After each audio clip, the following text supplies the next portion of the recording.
রাজ্যের নেতাদের তথ্যে আর ভরসা নয়। 24-এর যুদ্ধে বিজেপির বরাত ভিন রাজ্যের বেসরকারি কৌশলী সংস্থাকে। বাংলায় 35 আসনের লক্ষ্যে এই সংস্থার থেকে এবার রিপোর্ট নেবে বিজেপি।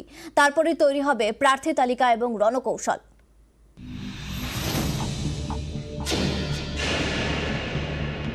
হাতে আর কয়েকটা মাস, তারপরেই লোকসভা ভোট। বঙ্গে 24-এর যুদ্ধ জয়ের লক্ষ্যে এবার বেসরকারি কৌশলী সংস্থার হাত ধরছে বিজেপি। অতীতেও বিভিন্ন রাজ্যে এমন সাহায্য নিয়েছে বিজেপি। এবার নরেন্দ্র মোদীর প্রধানমন্ত্রিত্বের হ্যাট্রিক নিশ্চিত করতে বাংলায় অমিত শাহের বেঁধে দেওয়া 35 আসনের লক্ষ্যে পৌঁছতে বিজেপি মরিয়া। সেই লক্ষ্যে ভিন রাজ্যের বেসরকারি কৌশলী সংস্থার সাহায্য নিতে চলেছে বিজেপির বঙ্গ ব্রিগেড।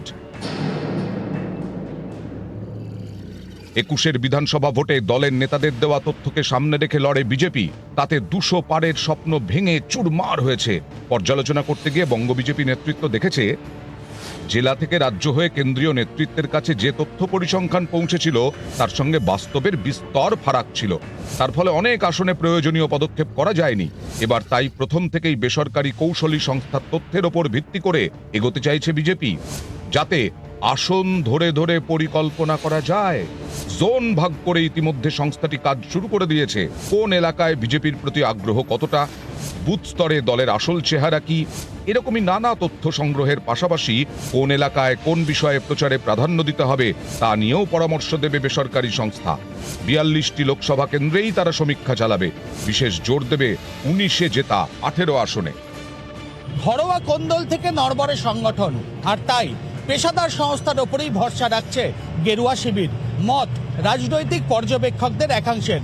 তবে শেষ পর্যন্ত 24-এর ভোটে কতটা রাজনৈতিকভাবে লাভবান হয় রাজ্য বিজেপি, তা নিয়ে দলের অন্দরেই একাধিক প্রশ্ন উঠতে শুরু করেছে।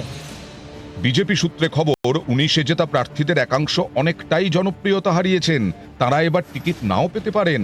প্রার্থী তালিকায় দেখা যেতে পারে নতুন মুখ। কারা কারা প্রার্থী হতে পারেন সে সম্পর্কেও রিপোর্ট দেবে বেসরকারি সংস্থাটি। এছাড়া সোশ্যাল মিডিয়ায় কিভাবে প্রচারে ঝড় তোলা যায় এ নিয়ে বাংলায় বিজেপি নেতাকর্মীদের প্রশিক্ষণ দেবে আরেকটি বেসরকারি সংস্থা।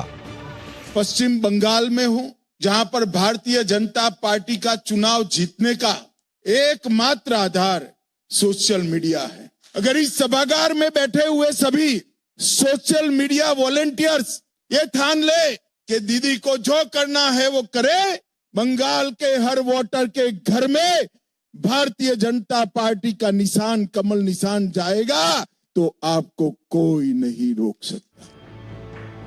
নিউজ 18 বাংলা।